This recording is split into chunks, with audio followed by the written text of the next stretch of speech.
আসসালামু আলাইকুম। ডিগ্রি আবেদনের লাস্ট ডেট কিন্তু কালকে। তো আমি কেন বলছি ডিগ্রি আবেদন না করলে বিপদ, তার একটা কারণ হচ্ছে যারা দ্বিতীয় রিলিজ স্লিপে আবেদন করেছেন, দ্বিতীয় রিলিজ স্লিপের রেজাল্ট কিন্তু দিবে হচ্ছে 25 তারিখ, 20 তারিখ দেওয়ার কথা, কিন্তু সেখানে যেহেতু আবেদনের মেয়াদ বাড়ানো হয়েছে, 13 তারিখ রিলিজ স্লিপের লাস্ট ডেট ছিল, এখন 18 তারিখ করা হয়েছে এটা। তো যদি 18 তারিখ পর্যন্ত রিলিজ স্লিপ চলে, তাহলে আপনার 25 তারিখে কিংবা 26 তারিখে এর রেজাল্ট দিবে, কিন্তু ডিগ্রি আবেদন শেষ হয়ে যাবে কালকে।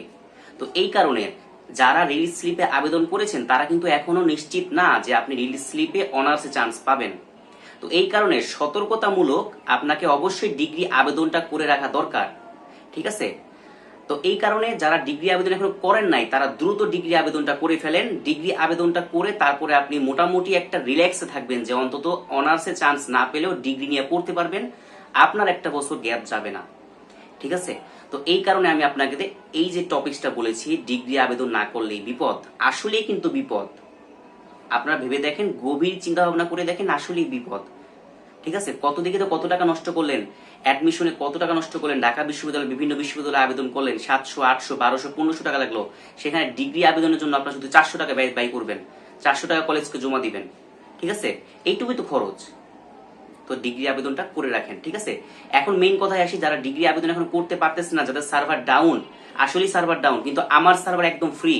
আমি হচ্ছে বিভিন্ন ভিপিএন দিয়ে বিভিন্নভাবে কায়দা করে আমি আবেদনগুলো করে দিতে পারি, ঠিক আছে? তো যারা আমার মাধ্যমে আবেদন করাতে চান, এই যে হোয়াটসঅ্যাপ নাম্বার, এখানে মেসেজ দিবেন, এই মেসেজ দিয়ে আপনারা আপনাদের ডিগ্রি আবেদনটা করায় ফেলেন। আপনি চাইলে রিলিজ স্লিপ আবেদনও করাতে পারবেন। রিলিজ স্লিপের ডেট কিন্তু 18 তারিখ পর্যন্ত, এখনো আপনাদের অনেকটা সময় আছে, ঠিক আছে? তো আপনারা চাইলে কিন্তু রিলিজ স্লিপের আবেদন প্লাস ডিগ্রি আবেদন, এনি কাইন্ড অফ আবেদন আপনারা আমার মাধ্যমে করাতে পারেন। অবশ্যই হোয়াটসঅ্যাপে নক দিবেন, এবং আবেদন ফি মাত্র 150 টাকা, ঠিক আছে? আবেদন ফি অবশ্যই প্রযোজ্য, কারণ একটা আবেদন করতে অনেকটা সময় লেগে যায়, তাই আমরা সামান্য পরিমাণ আবেদন ফিটা নেই, একদম আহামরি আবেদন ফিও নেই না। একটা কম্পিউটার দোকানে আবেদন করতে হলে আপনাকে কমপক্ষে 100 থেকে 120 টাকা দেওয়া লাগবে। তো সেই ক্ষেত্রে আমরা 150 টাকা নিতেছি। 150 টাকার বিনিময়ে আমরা 100% নিশ্চয়তা দিতেছি যে আপনি চান্স পাবেন, একটা ভালো সাবজেক্ট পাবেন, ঠিক আছে? আমরা এই নিশ্চয়তা দিয়ে আবেদনটা করে দিই। ওকে, তো আজকের ভিডিও এই পর্যন্তই। অবশ্যই ডিগ্রি আবেদনটা করে রাখবেন, রিল্যাক্স থাকার জন্য, রিস্ক মুক্ত থাকার জন্য, ঠিক আছে? তো সকলে ভালো থাকবেন। আসসালামু আলাইকুম।